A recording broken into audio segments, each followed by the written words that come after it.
And so I'm going to run with purpose. I'm going to run with discipline so that the gospel can be shared with others. And so I'm going to meet people right where they are. I'm going to adapt my approach to whoever it is that stands before me. And so, again, all of this in the context of Christian liberty. My Christian liberty and how I live it out can't be limited just to the way that I live in the church, but how that I live in the world outside the church. And so we begin with, we must be willing to restrain our Christian liberty for the sake of evangelism. It's not just about how I might cause you to stumble, what impact it might have on the church, but on people outside the church. I'm going to, in some times where I might have the right and the liberty and the freedom to do something, but in this case, this might be a problem to somebody who doesn't know Jesus. And since that's the case, I'll restrain.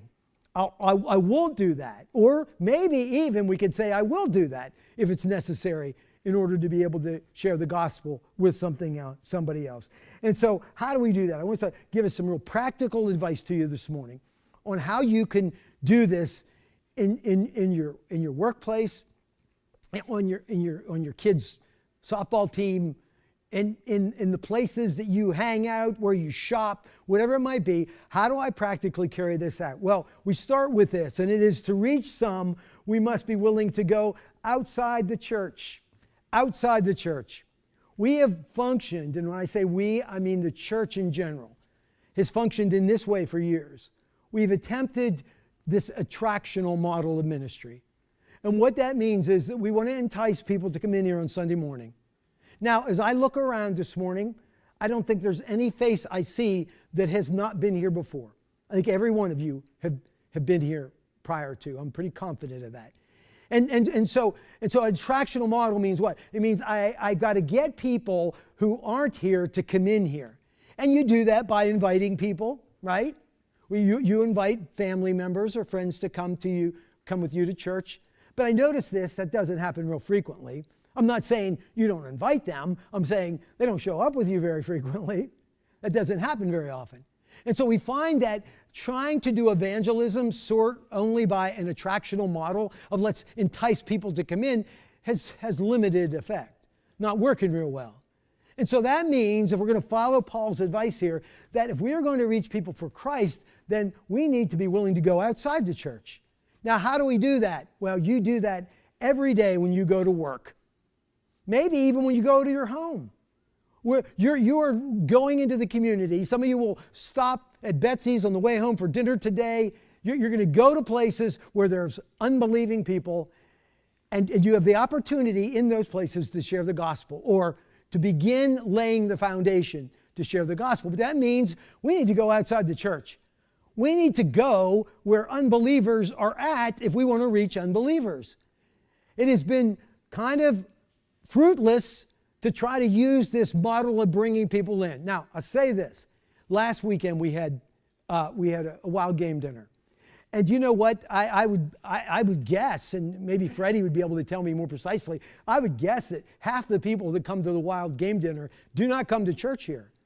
And, or I'm not sure they even go to church anywhere. And so in that way, we do an event like that. We're able to get people in the church who don't usually come to their church. Why? Well, they want to look at the big racks and all the get the tips on how to bag a buck, all that kind of stuff. They're drawn into that for what reason? So we can share the gospel with them. But generally speaking, we need to be more effective at going to where unbelievers are. And here's the thing, unbelievers are where you are. They're already there. You don't even have to go search for them. All you have to do is go shopping at Walmart. All you have to do is go to your kid's baseball game. You go to those places, go to your workplace, you're going to find there's unbelievers in that place. And so we need to begin to see those places as opportunities for us to reach others for Jesus. To reach some, we must be intentional in building relationships outside the church. Now, as the pastor of a church, my connections, my relationships are very churchy, right? Most of my friendships are in some way connected to the church. And so that kind of limits those outside the church that I connect with. Now, I still do some of the same things that all of you do, go some of the same places, but generally speaking, you are reaching deeper into the community than I am in reaching unreached people. And so we need to be intentional in building those relationships. We might even function in this way. We're intentional in that we avoid those relationships. Well, they're not believers. They do unbeliever things. And so we really probably shouldn't hang around them. And so what do? We retract from the culture. We become very isolated from the culture. And in doing that, miss the opportunity to share Jesus to those that don't know Jesus. And so what we need to do is be intentional in building those relationships with people outside the church. Now I want to ask you, I want you to think in your life. I want you to think about the relationships that you have. Are they primarily a Christian-based relationship? Are the majority of your relationships with other believers? Or are there people in your life that really aren't followers of Jesus, as far as you know? And I'm saying we need to be intentional in building relationships with those people. That gives us the opportunity to share Jesus in those places. We have done this for too long. We've created this holy huddle, and we're going to just stick together in our holy huddle, and we're not going to reach out into the world around us. And if we are going to, as Paul suggests, reach others for Christ, then we need to be intentional in building those relationships outside the church. To reach some, we must be willing to break down cultural barriers that divide us. There's things that are different in maybe, and I say in a culture, it might be the next door neighbor. It could be people that you work with. But you have different things, what are normative in your house aren't in their house. And so sometimes that creates uncomfortable places where they do things that you don't do. You do things that they don't do.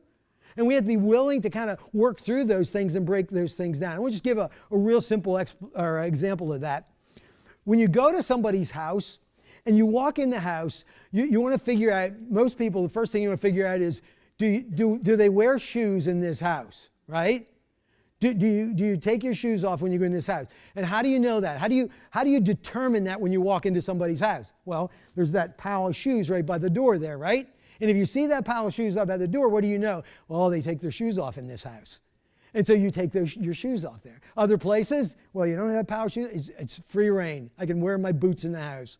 And so I go to visit Frank and Bonnie Hooper, and I go in their house, and Bonnie is in her easy chair in the living room. She can't even see me, but I'm in the door. And if I take more than like 30 seconds to get from the door into her sight, she says, "You're not taking your shoes off, are you?"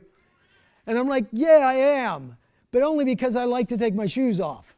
Just because I would be more comfortable in my stocking feet." But at Bonnie's house, that's not a rule. That's not the culture that she lives in. But we as Christians, whether we're going into a house where they take their shoes off or keep their shoes on, need to be understanding and sensitive to that, and not just in that area, but in all areas. That we live in a different culture, and if we're going to bring our culture, or we're going to have an impact in this non-Christian culture, then we need to be able to adapt to the norms and the barriers that exist between those cultures. And so we make an effort to break down those cultural barriers that exist. And so what do we do next? How do we get to that next point? Well, one of the things I find is this. It is the need for us to find something that we have in common. If we find something that we have in common, we can begin to have a discussion. We can begin to talk about things. We will never get to the point of talking about Jesus. Or I shouldn't say we will never get, we could be. But if you want to be effective and you want your conversation about Jesus to be comfortable, then you begin somewhere else. You begin and you establish an area of common ground. How do you do that? Well, just by talking to people. You just begin to talk to people, and eventually you find that place of common ground. Now, I find this. If you talk to somebody long enough, you will almost always find something that you share, something that you're both have an interest in or something that you share in common. And the problem is, too often, we don't talk to somebody long enough to find that out. I don't know them, I'm not going to talk to them. And so we never get to that place. But I find this, if you make a little bit of an attempt to search for areas of common ground, you will find areas of common ground.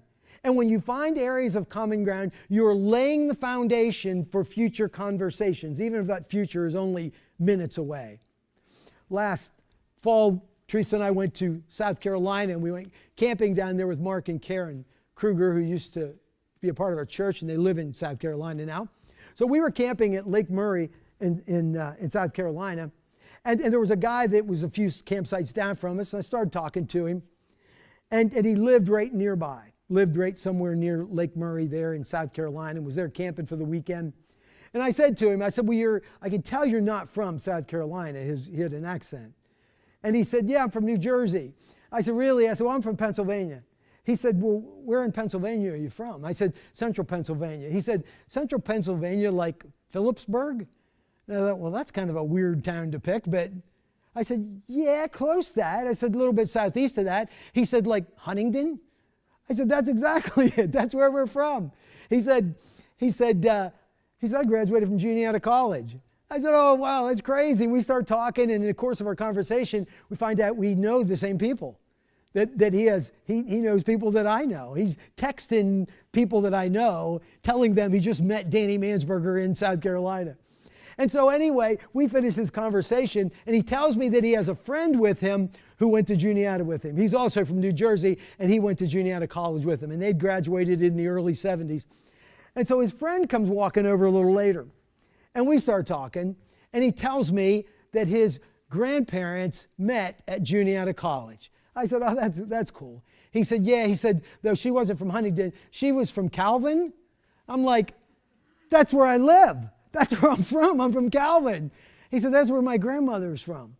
I said, no way. Or was his grandmother. His grandmother was from Calvin. He said, my great-grandmother was a pheasant. I said, my great-grandmother was a pheasant. And so we start to talking, and he says his great-grandmother's name was Odessa, and my great-grandmother's name was Elsie, and they were sisters. We had the same great-great-grandparents. We were third cousins. And I find this out at Lake Murray in South Carolina at a campground. Why? Just because we had a conversation. We talked long enough to find we had common ground. We're relatives. And so I look at that and I think, okay, if we don't take the time to simply talk to somebody, we never find those things out. I could have very easily found out that he went to Juniata College, and that would have been the end of it. But we continued to talk, and we found that area of common ground that existed. If we're going to be able to share Jesus with people outside of the church, we need to look for places of common ground, because we don't have the common ground here. The common ground isn't Jesus. The common ground's not the church. And so we search and we dig and we talk and we find those areas of common ground. And so if we're going to reach people, reach some, as Paul said, we need to find those areas of common ground. To reach some, we can't be so much like the world that we're indistinguishable from it. Now, here's the problem that can exist, is that we would take this text and we would just totally say that I can do anything that I want because I'm bringing people to Jesus. I'm going to behave in a moral way because that's the way unbelievers behave. And so I'm going to act that way too. Why? So that I can share Christ with them. Michael W. Smith, the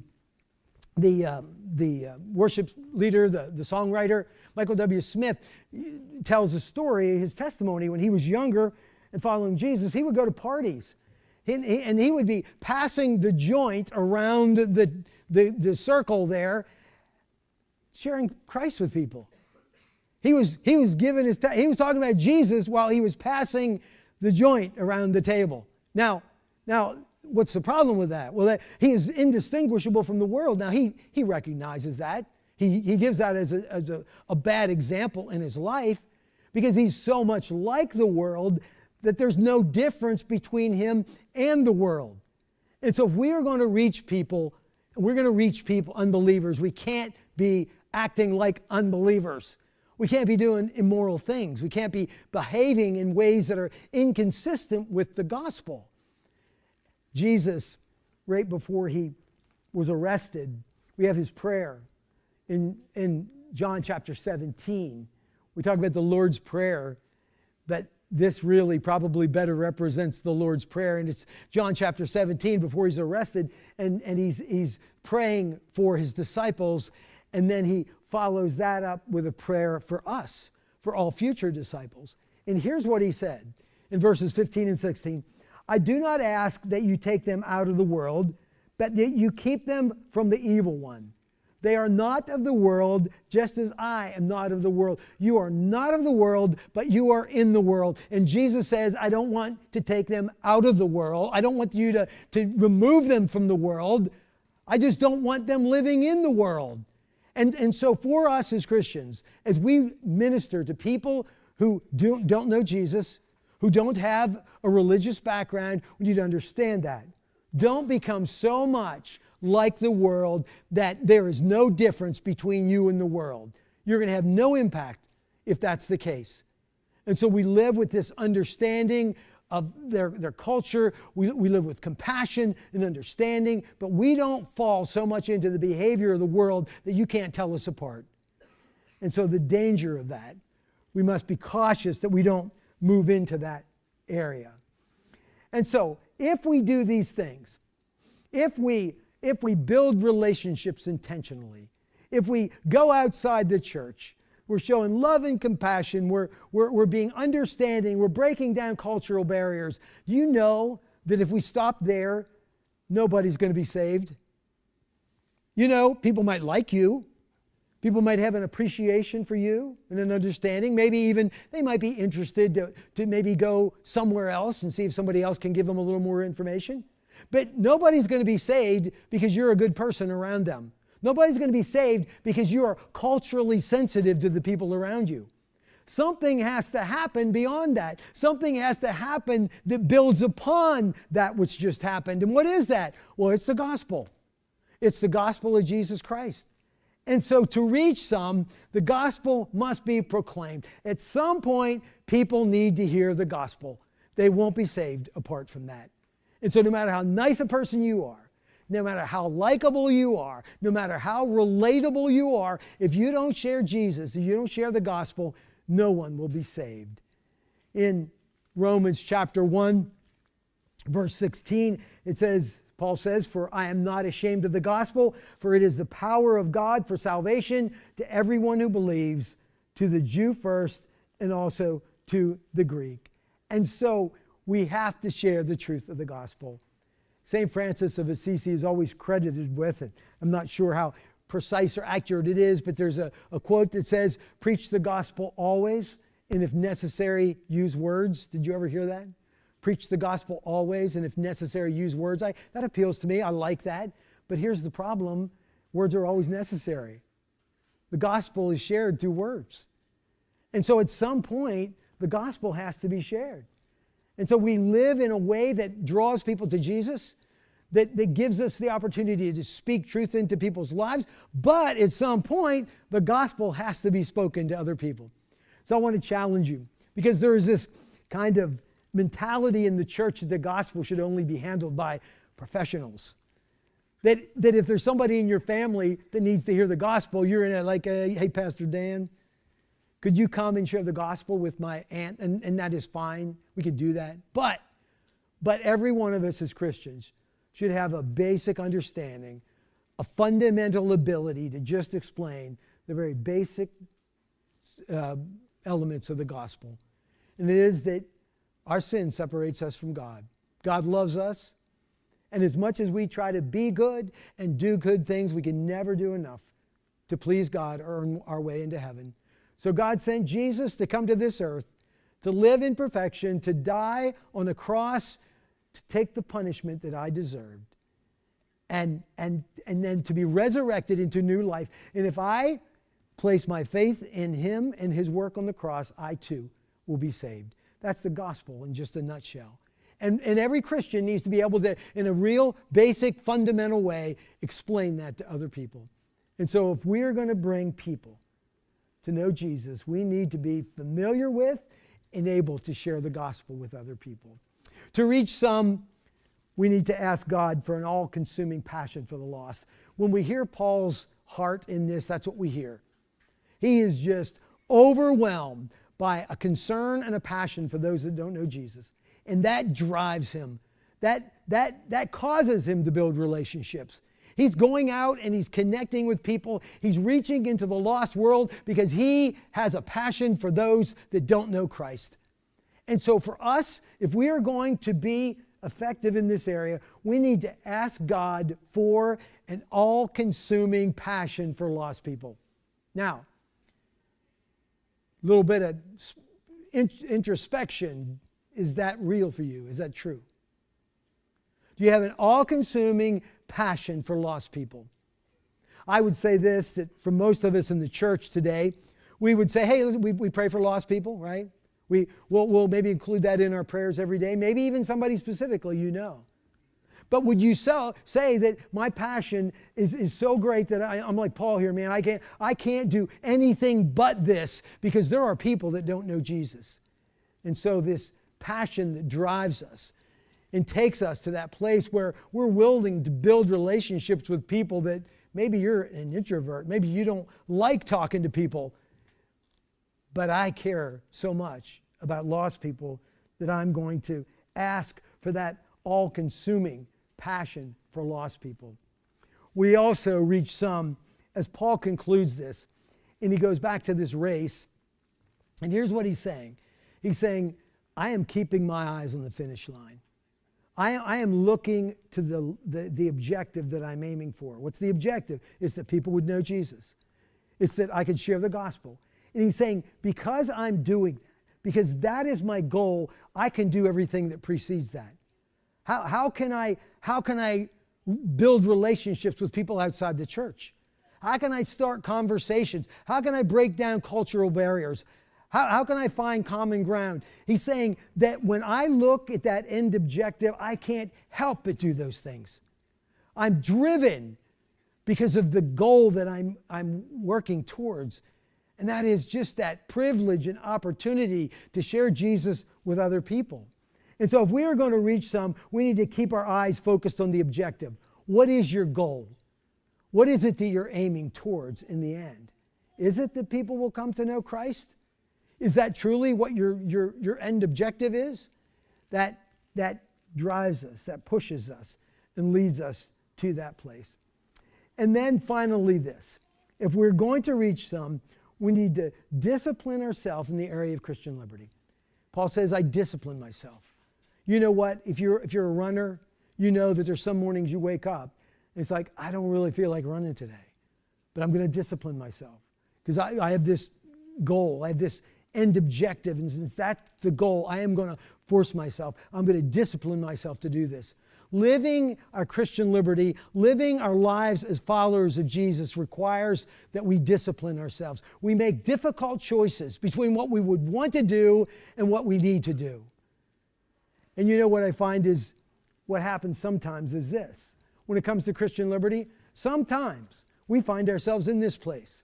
That there's in the same room, there's a follower of Jesus, and there's someone who doesn't know Jesus. And I have to exercise my Christian liberty in a way that doesn't offend one and leads somebody else to Christ. Sometimes that conflicts. Sometimes they don't seem to fit together, and I'm not sure what to do. But God gives us discernment and the discipline to be able to make those choices, to be able to do what's needed in this moment to not cause my brother to stumble, but still give an opportunity to lead someone to Jesus. One of my best examples of that was a number of years ago when Danny was playing basketball in high school. And since she played at Calvary Christian Academy, we traveled a good bit to the games. It was very common to travel a couple hours for games. And so we got into this routine where we would go to the games, and her and her friends, they would want, whatever reason, want to ride the bus home after the game. which I don't know, don't understand. School bus ride, mom and dad, you go with school bus, but that's what she did. And so she would ride home the school bus. And so it was really kind of cool for us because, of course, the school bus always travels slower, takes some time. So we would go out to eat. We had this routine, and there was another couple that had a daughter on the team, and we would always go out together. We would go out to eat together. And our only relationship really was through the school. It was through the fact that our daughters played basketball together. And so we would do this each week and really, really enjoyed it, really built a friendship with them as a result of that. He was a pastor also. And so one day, we were in Clearfield, and we're sitting in this restaurant, and they had like a bar attached to it, I think even a brewery. And we were sitting there, and we're ready to place our order. And the host, he comes over, and he's got this little small beer. It's probably this big. And it was done up very nicely. And it was a pumpkin spice beer. And it had sugar and cinnamon around frosted on the lip of the mug. And it was just really, he put some effort into putting that beer together. And he comes over to our table and he says, hey, I made this. I wanted you guys to try this. And he brought it to our table. And our friend, the pastor, he said, oh, no. And Teresa said, I'll take that. And she reaches up and she takes it. And she takes a drink of it. That's delicious, and thanks him for bringing it over, and she sets it on the table. Well, she didn't pick the drink back up. She didn't. That was all. She tasted it. She took a sip or two there while the guy was there, and then she didn't pick it back up. So we're on our way home, and of course we're talking about it. It's just us. They drove themselves. So we're talking about it, and she said, I took the drink for him, and I didn't finish it for him. And I'm like, I have never been so proud of you as I am in this moment. I was like, here's what she's doing. She's looking at the possibility of offending a brother in Christ and the possibility of offending somebody who doesn't know Christ. And so she had to find that place in the middle. And you know what? I really applaud her because I'd have been like, no, we don't, we're not drinkers. I'm a pastor. And I just was so, like I said, I was so proud of her in that moment that she did that. Because you're gonna run into those places. Which way do I go here? I got Christian liberty. I don't want to offend my brother in Christ. I don't want to offend somebody who might potentially come to Christ. But I believe this. I believe that if we are praying, if God is giving us this all-consuming passion for lost people, He will lead us into the right place when we find ourselves in those difficult situations, those difficult choices. We want to be all things to all people that we might save some. And so Paul gives us this great picture of exercising our Christian liberty in a way that enables us to do that. My prayer for the church today is really, I think it really begins with this, that it needs to begin in our heart. It needs to begin with a true passion and concern for lost people. And when we get that, I think those other things begin to fall into place as they should. We begin to make the right choices. We begin to find ourselves in places where we can have conversations with people who don't know the Lord. We begin to end up with common ground in areas that we never thought common ground even existed, so that we can share Jesus with others.